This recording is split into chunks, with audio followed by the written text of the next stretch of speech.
Hare Krishna.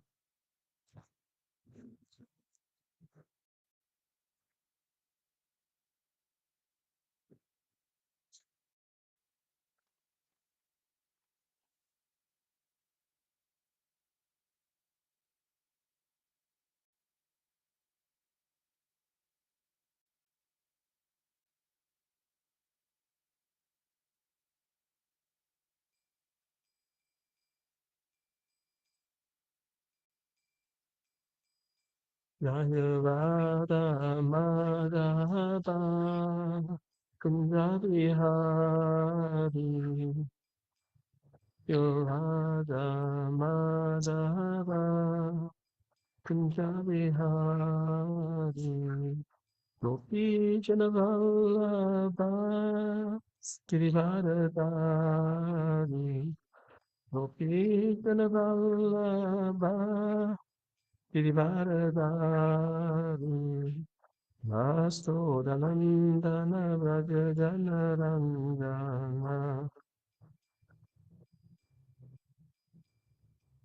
Sastodanandana Vrajajanarangana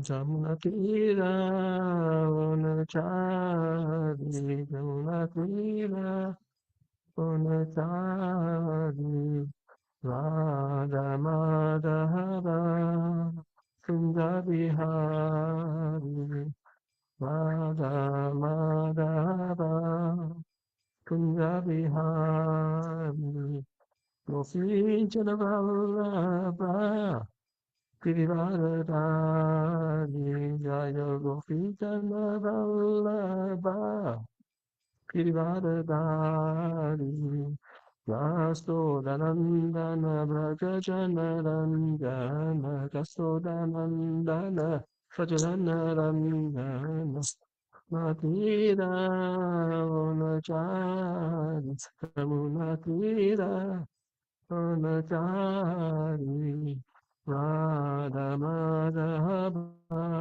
Kunja Bihari Radha Madhava Kunja Bihari Hare Hare Krishna Hare Krishna Krishna Krishna Hare Hare Hare Rama Hare Rama Rama Rama Hare Hare Hare Krishna Hare Krishna Krishna Krishna Hare Hare Hare Rama Hare Rama Rama Rama Hare Hare Hare Krishna Hare Krishna Krishna Krishna Hare Hare Hare Rama Hare Rama Rama Rama Hare Hare Hare Krishna Krishna Krishna Hare Hare Hare Rama Rama Rama Hare Hare Hare Krishna Krishna Krishna Hare Hare Rama Hare Rama Rama Rama Hare Hare Jaya Prabhupada Jaya Prabhupada Prabhupada Shila Prabhupada Jaya Prabhupada Prabhupada Prabhupada Shila Prabhupada Shila Prabhupada Ki Jai.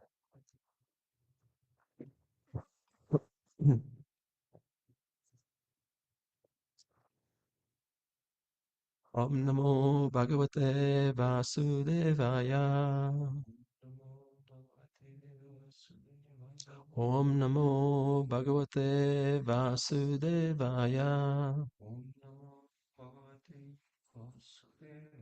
Om Namo Bhagavate Vasudevaya.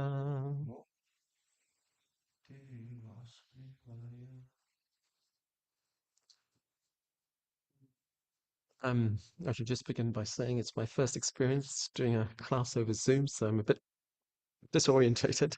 So forgive me if I stutter and lose my place, but hopefully we'll be fine on the journey. So we're reading from the Srimad Bhagavatam, um, Canto 6, Chapter 5, and yesterday we finished on text number 8. So I'll just find that place.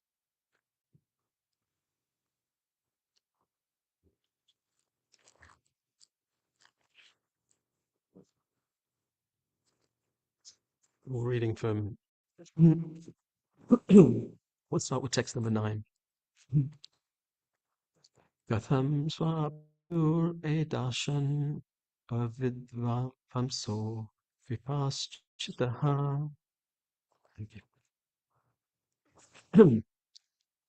Anurupam avidyanai aho sargam karishyata. Translation. Alas, your father is omniscient, but you do not know his actual order. Without knowing the actual purpose of your father, progeny. So this is Narad Muni speaking to the sons of Prajapati Daksha, and he's inspiring them to take the path slightly different from their father. So there's no purport to this verse. I'll move on to the next one. Hri Sukha Uvacha Annis Annisha Mayatha Prashvatva Vatu Pitatka Manishaya Vacha Kutam tu Devrasehe Swayam Vima Mashudya. Sri Sukadev Goswami said, hearing these enigmatic words of Narad Muni, the Haryashvas considered them with their natural intelligence, without help from others. No purport on this one either. Text number 11. Aho Shetram Jiva Samgamyad Anadi Nija Bandhanam Vristva Tasya Nirvanam Kim Asat Karmi Bihir Bhavet. Translation. The Harashvas understood the meaning of Narad's words as follows. The word the earth, refers to the field of activities. The material body, which is a result of the living being's actions, his field of activities, and it gives him false designations. Since time immemorial, he has received various types of material bodies, which are the roots of bondage to the material world. If one foolishly engages in temporary fruitive activities and does not look towards the cessation of this bondage, what will be the benefit of his actions? Purport by His Divine Grace A.C. Bhaktivedanta Swami Prabhupada. Narad Muni spoke to the Haryashvas, the sons of Prajapati Daksha, about 10 allegorical subjects: the king, the kingdom, the river, the house, the physical elements, and so forth. After considering these by themselves, the Haryashvas could understand that the living entity engaged in his body seeks happiness, takes no interest in how to become free from his engagement.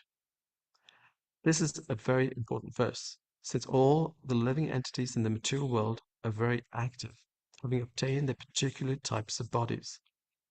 A man works all day and night for sense gratification, and animals like hogs and dogs also work for sense gratification, all day and night. Birds, beasts, and all other conditioned living entities engage in various activities without knowledge of the soul engaged within the body. Especially in the human form of body, one's duty is to act in such a way that he can release himself from his engagement. But without the instructions of Narada or his representative in the disciplic succession, people blindly engage in bodily activities to enjoy Maya Sukha, flickering, temporary happiness. They do not know how to become free from their material engagement. Rishabdev therefore said that such activity is not at all good, since it encages the soul again and again in a body subjected to the threefold miseries of the material condition. The Haryashvas, the sons of Prajapati Daksha, could immediately understand the purport of Narada's instructions. Our Krishna consciousness movement is especially meant for such enlightenment. We are trying to enlighten humanity so that people may come to the understanding that they should work hard in tapasya for self-realization and freedom from the continuous bondage of birth, death, old age, and disease in one body after another. Maya, however, is very strong. She is expert in putting impediments in the way of this understanding. Therefore, sometimes one comes to the Krishna consciousness movement, but again falls into the clutches of Maya, not understanding the importance of this movement. Verse again. The Haryashvas understood the meaning of Narada's words as follows. The word Bhu, the earth, refers to the field of activities. The material body, which is the result of the living being's actions, is his field of activities, and it gives him false designations. Since time immemorial, he has received various types of material bodies, which are the roots of bondage to this material world. If one foolishly engages in temporary fruitive activities and does not look forward to the cessation of this bondage, what will be the benefit of his actions?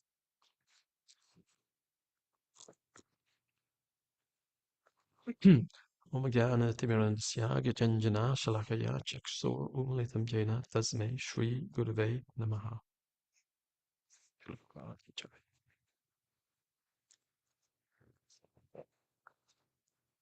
So, an interesting section of the Bhagavatam, and really, in essence, Prabhupada discusses two key things.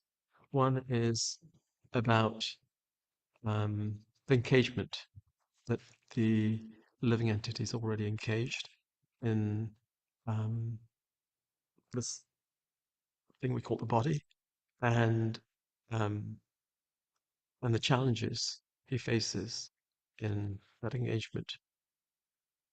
And then the second half of the verse, Prabhupada interestingly takes the conversation to the Krishna consciousness movement and what the task of the Krishna consciousness movement is to enlighten others and to help them come out of this cage. But very interestingly, at the end of the purport, Srila Prabhupada talks about how many people do come to Krishna consciousness, but sometimes they slip back down into um, out of the movement because of the influence of the material energy, who's very, very strong. So I wanted to explore that theme a little bit more, but we'll come to that in a few moments. Narad Muni is a very interesting um, person, a very interesting character in um, within the Bhagavatam and within all the Vedic literatures, and he appears in many different places, and he usurps people's plans and somehow transforms people's hearts. So in this particular case, Prajapati Daksha is there. He's the progenitor of the universe. He's creating many living entities, and he has a large number of children who he is preparing to become progenitors also. Narad Muni sees this opportunity, pure-hearted souls, untainted, uncontaminated, very intelligent, and he reaches to them and transforms their hearts, and they decide, no more material world, we're just going to leave. Obviously, their father's very upset. Narad Muni, it's his job, he's a preacher. And so there are other instances where Narad Muni also takes on that sort of role. Now, it's a question that I was going to ask everybody on the forum there. I'm not sure if you're able to speak back to me or not, but I have one gentleman here in front of me, so I'll ask him also. Um, any any examples when Narad Muni scuppered somebody else's plans or transformed them?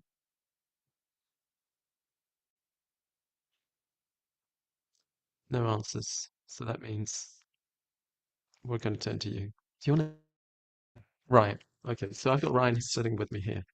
So Ryan's not familiar with Narad Muni enough to give examples. Well, there are two that I can think of straight away.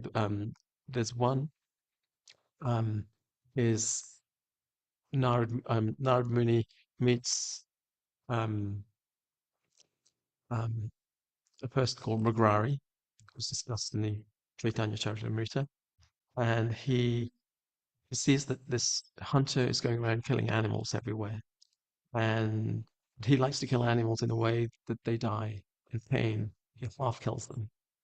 And when Narad Muni and his companion Parvati Muni are wandering beside there, they see that this hunter's just doing this obnoxious thing. And through his words and through his association, he transforms this hunter and makes him into a Vaishnava, stops him killing everybody, animals, and he just changes his whole outlook. Um, and for that, Parvati Muni calls him uh, Sparshamani.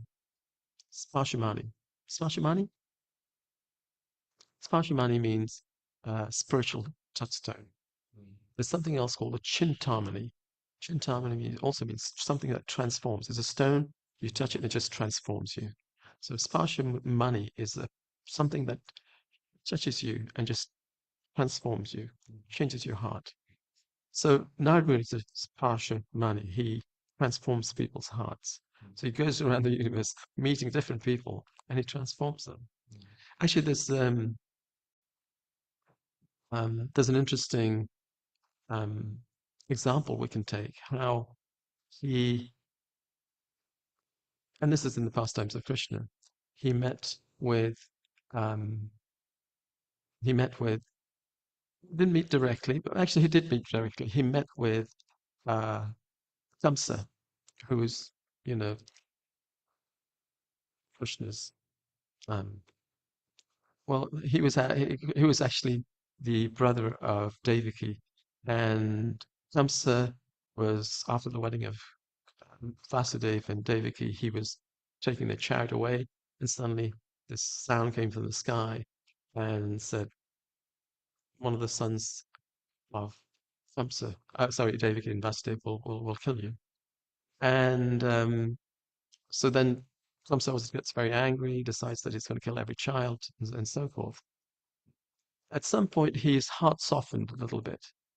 Then Narad Muni came back again, and he just sort of started to wind things up in a way that Kamsa was really going to getting all upset again and angry that I have to kill this child, I have to kill all their children. And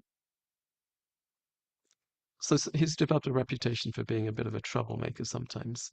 But he's has a transformational effect. He touches people's lives and accelerates their journey to Krishna in one way or another. So Narad Muni is a very interesting person. Any um, Dhruva's with us again? Dhruva, any ideas about Narad Muni? Now here we were talking about the Haryashvas and how he's transformed them and made them into devotees. We were talking about Mrigarari. Anybody else you can think of? Those are the two mains. Okay. So anyway, we want to come back to this thing about spiritual touchstones. We'll come back to that in a little while. Um, in this purport, Srila Prabhupada's talking about how man works all day and night for sense gratification, and animals like hogs and dogs also work for sense gratification all day and night. Birds, beasts, and all other conditioned living entities engage in various activities without knowledge of the soul engaged in the body. Especially in the human body, one's duty is to act in such a way that he can release himself from this engagement. But without the instructions of Narada or the representative or his representative in the disciplic succession, people blindly engage in bodily activities, enjoy flickering temporary happiness. So we were discussing yesterday how um, the this engagement, the living entities there, and it's engaged by various different layers, and sometimes they're so thick that it's difficult to get to them. And so when even devotees of Krishna, or followers of Narad Muni, go and preach or to transform those hearts, sometimes it's difficult to chisel away at that, at those modes of nature, those conditioning which is so strong. And what I wanted to explore a little bit was how does that process work? So on one side, we're talking about us as preachers and followers of Prabhupada, followers of Narad Muni, going to transform hearts. But how does that transformation happen? And what actually goes on? And how does the bhakti process really work? So for instance, we're sitting here in the temple room, and I'm assuming that every day somebody comes and sweeps the temple room and then mops the temple room so it's nice and clean. Now, what's the difference between the sweeping and the mopping in this temple room and the sweeping and mopping in the local village hall, wherever it is, which is not Krishna's house? What is it that happens that a person unknowingly comes and sweeps and mops in an environment which is the Lord's home, and an environment that's not the Lord's home? Any, this, the devotees answer back on here. So, dear devotees out there, please, my question is to you, but Yeah, they can speak back. Yes, they they can. can't speak. Okay. So, devotees out there, what's the difference between a person who sweeps the floor in the temple room here and the person who's sweeping at the local supermarket? What is it not the same activity? What transforms the heart of a person who sweeps the temple room, which person who sweeps a local supermarket store doesn't experience? Any any thoughts at all? One is in service to Krishna. So one may be in service to Krishna, but does it have any effect? Do you may be doing it in service to Krishna, but do you feel anything different? Feel happy. You feel happy when you're sweeping for Krishna. So how does that work? I mean, the process is just sweeping, Yeah. whether it's sweeping here or sweeping outside. But what actually happens? One feels happy. But actually, I mean, not the answer to your question, but actually, a lot of the contractors who work on the power, they also express that they like working here. They say, why do you like working? Why? Really like. Okay, so we're hearing that many contractors who come onto the farm, they do something here, and then they feel happy when they do something here, and they don't know why they're feeling happier. Um, so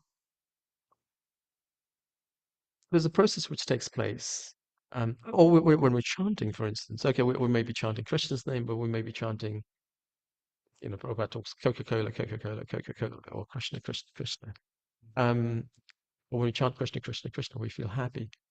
But when we're sweeping, we're not chanting Krishna's names. What physically happens is really the questions I'm asking. And so it's described Haribo. how. Oh, Hare Krishna. Hi, Krishna. I just typed in the chat intention because our intention is to serve, and then connection because Krishna reciprocates. Okay, so our intention is to serve, and Krishna reciprocates. And how does he reciprocate? Just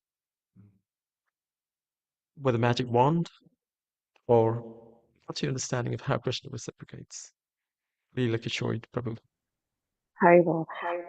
My understanding is a really neophyte devotee is that as I'm serving the Lord, that my heart, the dust and the illusion is being wiped away. So that's why I feel happy because I start to remember that this is who I am. I'm Krishna's eternal servant, and it's comfortable to be who I really am. Feels good. Yes, thank you. That's very nice. Yes, so we're eternal Krishna's eternal servant. We do it with the right attitude, the right mentality, and Krishna comes and reciprocates. There is a more technical thing that often goes on also. And sometimes, for instance, we're chanting this morning, and our mind may wander, or we're not focused, or we may be chanting all our rounds, but we don't get a taste. We're not enlivened. So what's happening there? Our intention is the right intention, but somehow it's not happening. And sometimes we say that we could be chanting for 100,000 years if we're chanting mechanically, but we won't make any progress.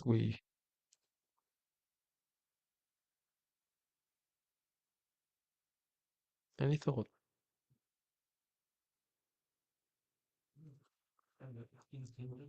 Inattentive. So Krishna is a person, is really what it is. Krishna is a person who reciprocates with us. And Krishna also has somebody who works with him called Bhakti Devi. And when we do with the right mentality, and when we do with the right intention, and we sweep with the right intention, then Bhakti Devi descends, and in our heart, and we feel confused, we feel enlivened. If we're just doing mechanically, and my mind is somewhere else, and we're still sweeping, there is some benefit. Bhakti Devi may come, but it's not the same. And the cleansing is not the same. And the transformation is not the same. So it's really important for us as practitioners of Bhakti Yoga to ask ourselves every day, every week, every month, am I enthused? Am I practicing in a way that I'm enlivened? Um, if not, then is there anything wrong? Could something be tweaked?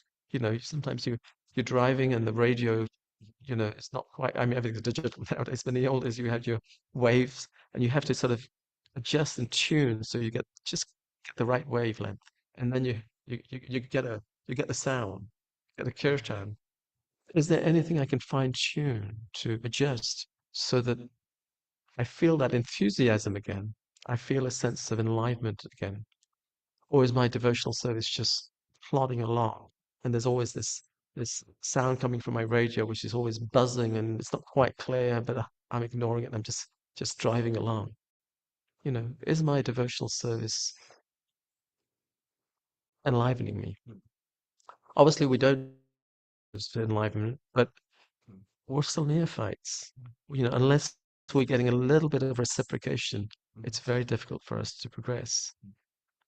In the Nectar of Devotion, Rupa Goswami talks about this process from Shraddha to Prema.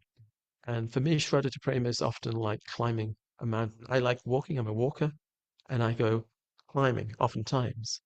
And so we start the low place and we start to gradually climb up.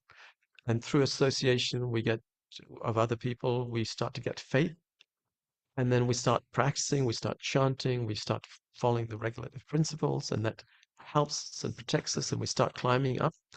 But then there's this place where we come to when the hill starts to get a little steeper. And many years ago, I got a bit of a sort of a telescope, and I started to look closely at this climb just above Bhajana Kriya, regulated practice, and it's called Nata Nivriti. Nata Nivriti means pulling the weeds. It means starting to clear all those things that are in a heart that have also started to grow around the nice little garden of devotion around our devotional creeper that's grown.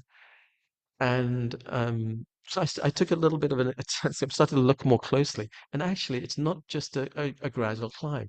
It actually goes like this. So some days I'm feeling great, and then I go down. Other days I'm up and down and up and down, and it's really tedious and it's really hard. And I have to ask myself, is this thing for me? It's not working. Devotional service is not working.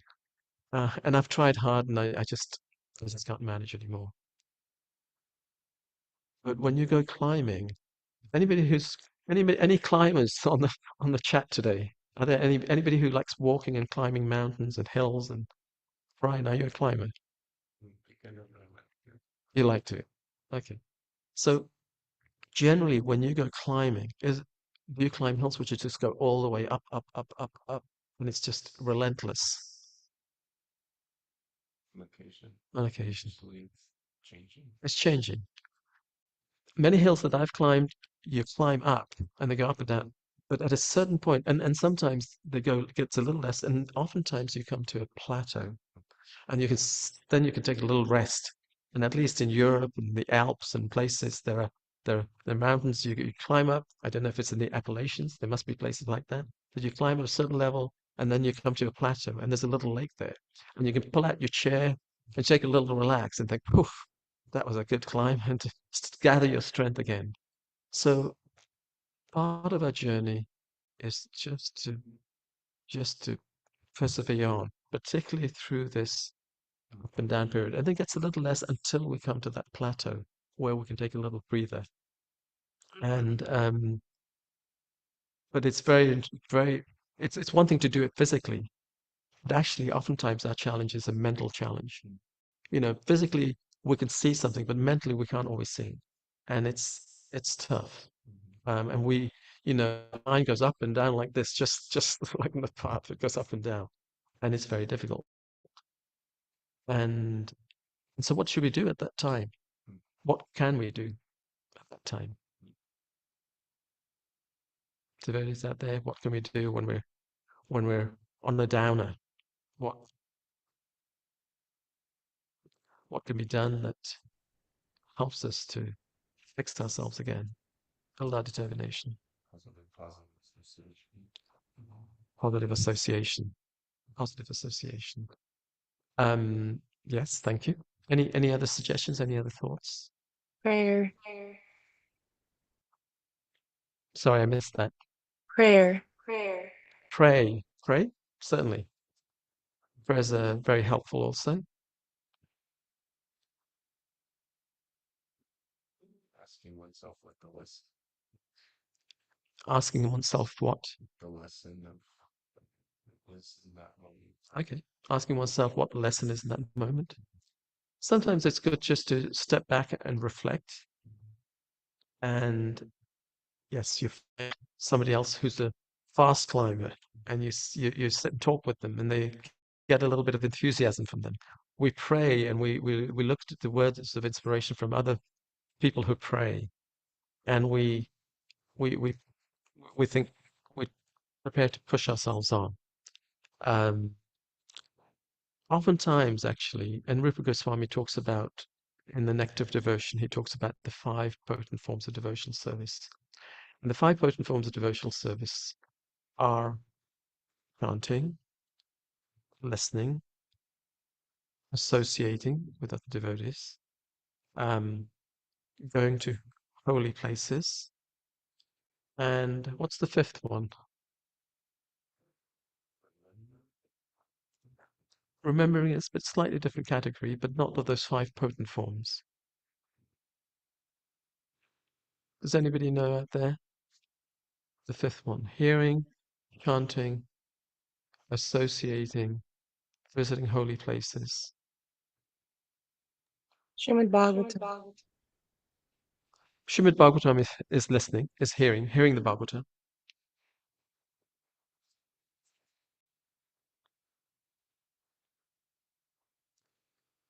I've forgotten as well.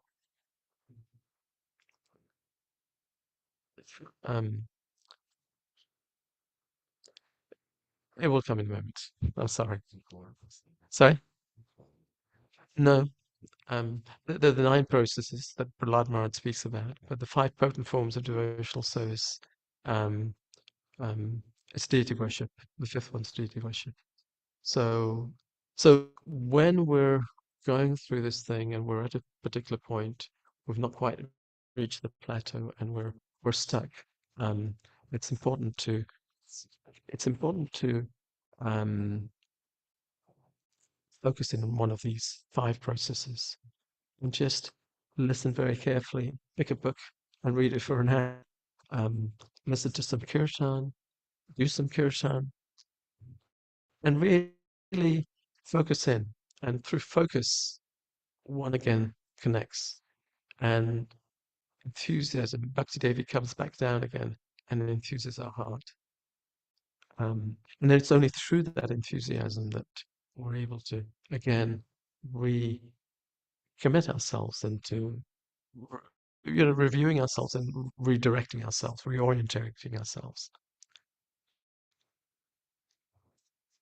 But it is the case, and Srila Prabhupada talks about it here in the purport, that sometimes we find that you know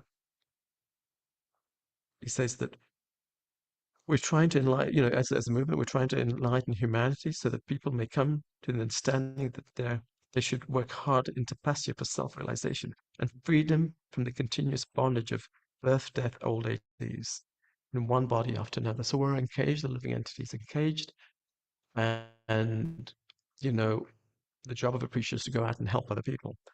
But, however, Maya is very strong, and sometimes a practitioner will come to Krishna consciousness, and somehow the impediments, these ups and downs come, and we see boulders in the way, and we think, oh, I can't climb another one, it's too hard, I'm exhausted, my legs are aching, my head's aching, the sun's shining too strong, and we struggle. We just can't get over that boulder, and we decide we slip back down again. And so, really, when we think about it, even when Srila Prabhupada came, thousands of people became devotees of Krishna. And some people ask us nowadays, how many people are practicing actively now? Some people have fallen away. Some people on the periphery. Some are little still there, clinging on. Some people are still strong. But some people do fall away. And, how can we deal with that? And how can we help them? And what can be done to bring back those people? Well, the Bhagavad Gita teaches us that actually nothing is ever lost. If not in this lifetime, in the next lifetime, somebody will come back to devotional service. They'll find something, they'll continue their climb. But we still have a responsibility right now. And, there are different grades of practitioners and there's different grades of practice. And, one of the important things is whether we're on the practitioner side or we're on the preacher side, that we both have to be conscious of our practice. We still have to. So the practitioner is thinking about, where is my devotion at? How can I improve and increase my devotion? And the ladder goes on quite high into the clouds to Godhead. And the preacher thinks, well, okay, I'm here. What will help me? What will help me to help others? Or how can I help others? And how can I help bring them up, pull them up also? And that takes some thought, and that takes effort.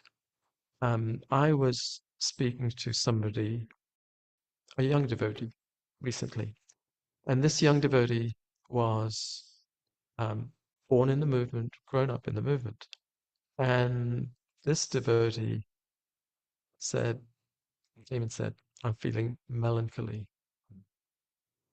He was feeling sad, and he was feeling not just sad, but he was feeling a little bit rejected, and he was feeling a little bit lost, a little confused.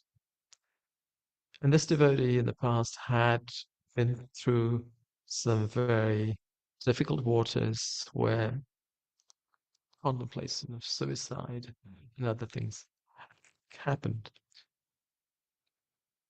And he's not the only one. There are many of us who've been to that place, and sometimes, we do go up. He's a Kirtaniya, and when he's in Kirtan, he's high and flying high. But then if he comes down, he comes right down, to the doldrums. And so the question becomes how to help such folk. In fact, I just came across a very interesting figure the other day that, okay, he's a devotee. There are people who are non-devotees. I mean, in the USA, where I happen to be here for a little while, that the second biggest cause of death amongst 10 to 25-year-olds is suicide. So people are distressed, and in the Bhagavatam. So remind me what time we go up till. 5 to. So there's an interesting text which I'm sure many devotees are familiar with, but that just reminds us about the challenges of living in this engaged state in this material world. I'm just reading from text, Canto 1, Chapter 1, Text 10, where Sutta Goswami is saying, "O learned one, in this iron age of Kali, men have but short lives. They're quarrelsome, lazy, misguided, unlucky, and above all, always disturbed." I mean, we're in the age of mental disturbance.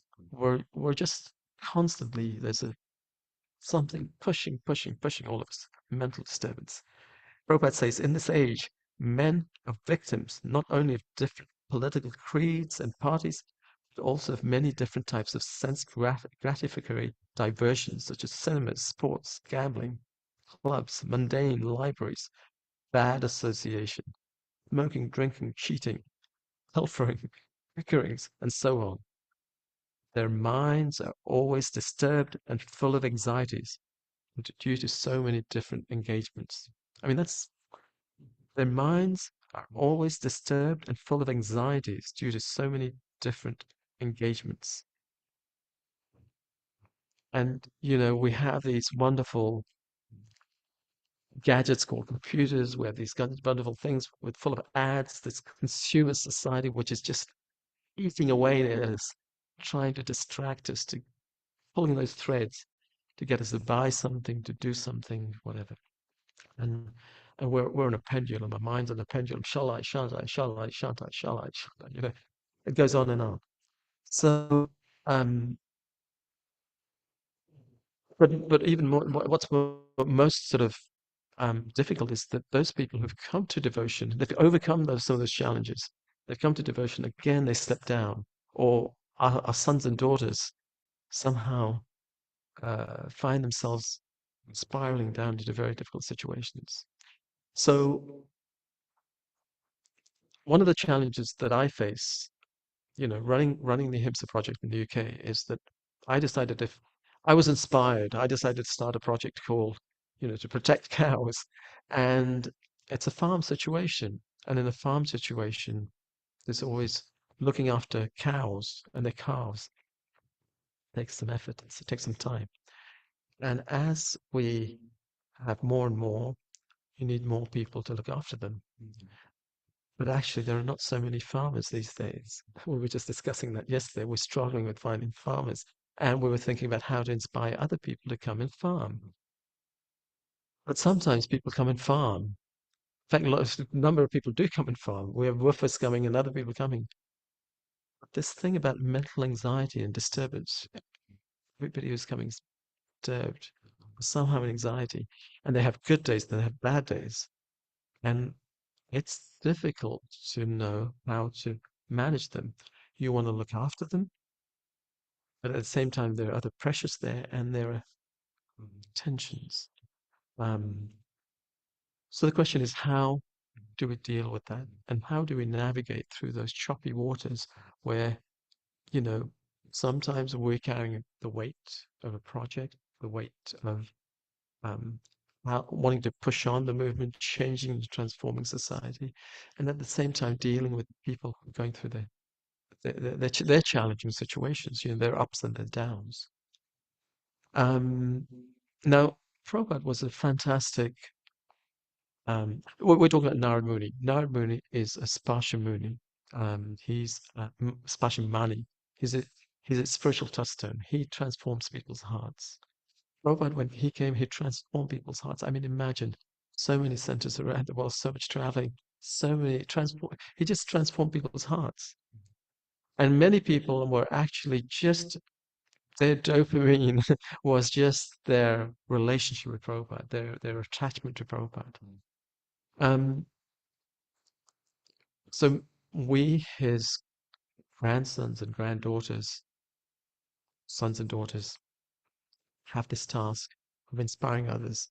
And Prabhupada said, at least maintain what I've developed. So just to maintain is such a challenge. And inspiring is such a challenge. So navigating through this thing about spreading Krishna consciousness, maintaining Krishna consciousness, but also helping those people come and keeping them and healing them and helping them to go up needs great sensitivity and strength. And so, on one level, we as practitioners need to be focused and really checking with ourselves, how's my devotional service going? And we as preachers and doctors need to be able to look after people who come and also guide them and help them go through those challenges one after the other until they're at this point where they're strong enough to take on responsibility.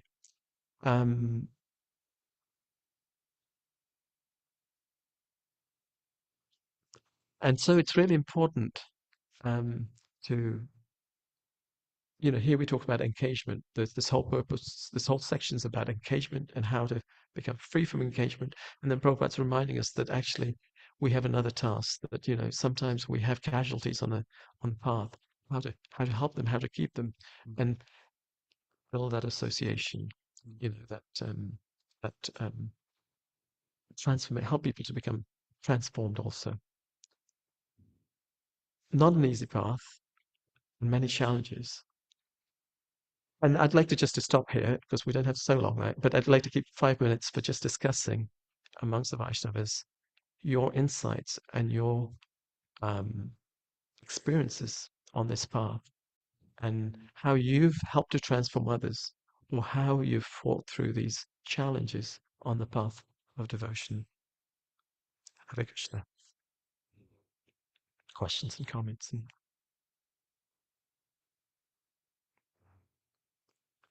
Being very new to the path, I can speak to receiving people guiding me, like very dear friends, and they were very patient with me, and like meeting me with where I was at, limited knowledge of the Yoga Shastra.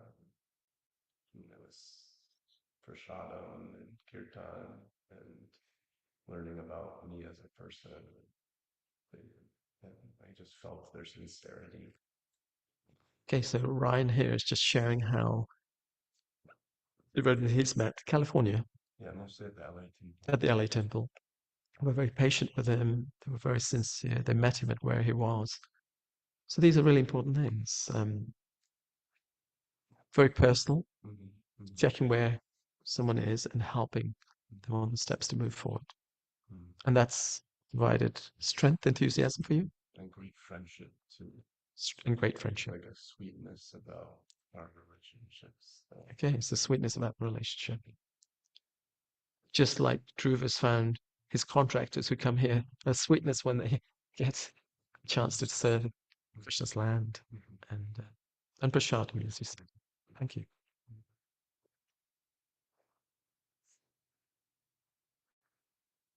I have one question. This conditioning layers around the heart. So, I understand, it takes some time to clear all these 8,200,000 species of birds, layers of conditioning. But in the case of Ajamil, of course, we understand when he called out the name of Narayan, that he was Vishnu Buddha's king. So what happened to all those layers? God, divinity and of course to understand the power of the holy name. So is that the exact case? And what was his destination here? So the question's being asked about those layers around the soul and how thick they get. But Ajamil just chanted the name of Narayan and suddenly it was all gone. So the question was, Yeah, some question is, all layers. is it possible? Well, so we do say the holy name is very powerful and it can cut through everything. But it's a very interesting question because here we're talking also about devotees who've been chanting the holy name and suddenly they've lost the holy name or the covers have come back on again. Well, on one level, the Gita teaches us, Krishna says there's no loss and diminution on the path. And sometimes, you go on a beach and you make a little castle, you make a hole in the sand, and if it's just on that little layer where it's been wet, it'll slowly close up very quite quickly. Whereas if it's in a dry area, it'll stay. So it may mean the nature of the heart and where it's at. But certainly the holy name can pick up the living entities, and maybe that's our blessing. That's what we were talking about prayer. Um, Somebody was saying about talking about prayer, and somehow Krishna picks up. I mean, is the prayer that we're praying to be freed, or we're praying to serve? Does Krishna pick us up, or do we have to climb the hill? It's that analogy of the monkey and the cat. The monkey baby is hanging onto their mother, or the cat's with the jaws picking up a little kitten. I think we're in the school of the cat picking the kitten. We offer ourselves, and Krishna picks us up and brings us closer. And of course, at the same time, we also need to be mindful that, like you were reading just now, that, why is really, really strong. To the point where even, I remember right now, Prabhupada was saying that my disciples are not sufficiently afraid of Maya. Yet I am praying, every day, or now. Yeah, we're not sufficiently Underestimate his feeble energy and humor. It's a two-way thing. The ladder's there. Well, the horse we talk about bringing the horse to water, but the horse drink. It's our individual choice, and we have to make some effort. Unless we make some effort, Krishna is not going to force it on us. We're free. We have free will, and I want to be illusion. I want to get back into my my indulgent mope in my misery. Then Krishna will let us. But the blessing of the devotees will prod us and just try and inspire us. I think that's the thing about Prabhupada, that he was a touchstone, that his enthusiasm, his place enlivened people. It just transformed people. And I think that we can realize that even those devotees who were directly in association of Srila Prabhupada, at the end of life, somehow Krishna arranges the situation, they meet devotees again. I mean, I heard how John Lennon, who let Srila Prabhupada use his house, and he stayed with him. And he asked many questions, but he'd lost his path. And, at the end of his life, somehow he'd been shot and he was being taken to the hospital. And suddenly, you know, I don't remember the exact circumstances, but devotees ended up being nearby by just, Krishna's arrangement. And, they were chanting, to him just as he was leaving his body. So Krishna arranges, and Krishna's a person, so he takes into consideration everything, and that's the blessing. That's the blessing. So we have to believe in miracles. I think our time has ended. Thank you very much. Hare Krishna. Srila Prabhupada ki jai. Hare Krishna. Yeah.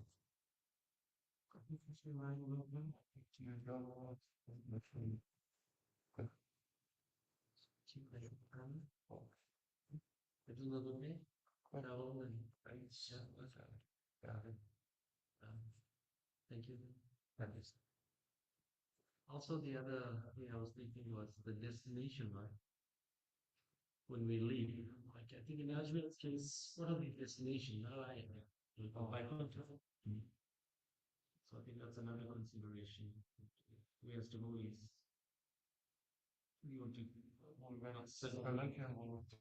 yeah. I mean the choice is ours. Again, free will is there. To yours and if you want to have to go back and come back and listen. I don't want to go back up again. That's a bit of a yes. Go the highest. Embracing you, not trying to be here, it's fine, and back to the local reality. I don't just said, if I can go back.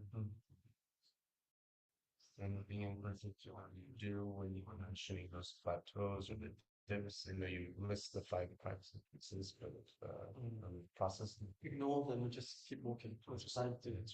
Yeah, I mean, it's what I say that. Yeah, I sometimes you just have to carry on, Just keep on. keep going and not get distracted really. Mental obstacles, just keep planning. And association, as you said, finding something to mention your guide you through that. Thank you.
Lord,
In the problems, this is the total form, mystery knowledge is crystal clear, swimming in the top. The manifests himself in the feeling, is like a button, and the God is that name, and the love comes up in his soul, and today people will jump up and let him shoot, and you feel about him further. Some of the people, that's pretty more than becoming. I don't feel like I'm the other.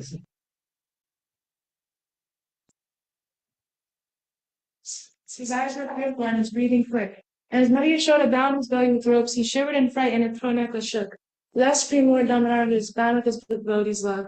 Offer my humble obeisance. Receive the essence, which is faithful. Notice this.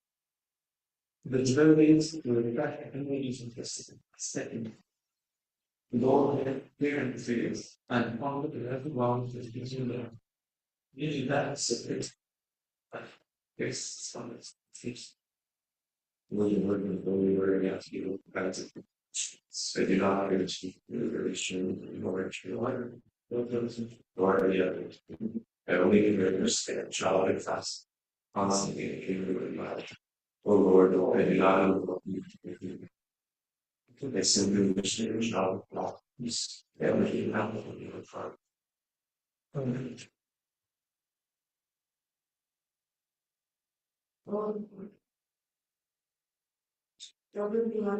The children were young. Oh, take them very loud, on his bloody face, and you have to go.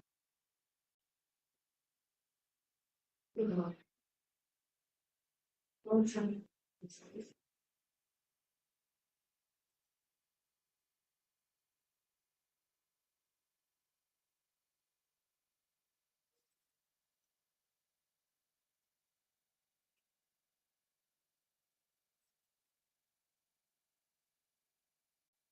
Shout. The shower made a person of me. Publicly and protecting you will tell me. No word of God. But his name is in your law. As a David, the nation of God with it. Belonging to begin to breathe the sound of God. He encourages to stand his peace. Please love me in this way. We have developed in the lecture. Although the entire universe was created by only us, being born from the young, it was violent by the evolution. For this show, I will make my basis. I have no basis as to young the knowledge of the body, and to your individual status. Who you don't know the teenage eyes.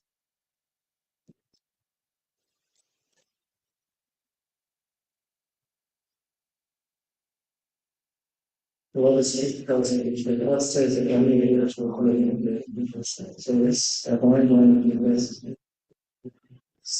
as myself, because especially the very was efficient, and would get the conscious of third outcome, the other medium to so strong. Attachment to the greatest speed of the attachment of the killer of the things. Governed my raptor as a children project transforming is my own confidence, and the rest of the plan of enemies, but I have to show. Then it's future from this time. Expansion as a machine, so and only Lord was the from us the videos it was included in this very own things, which why you is about the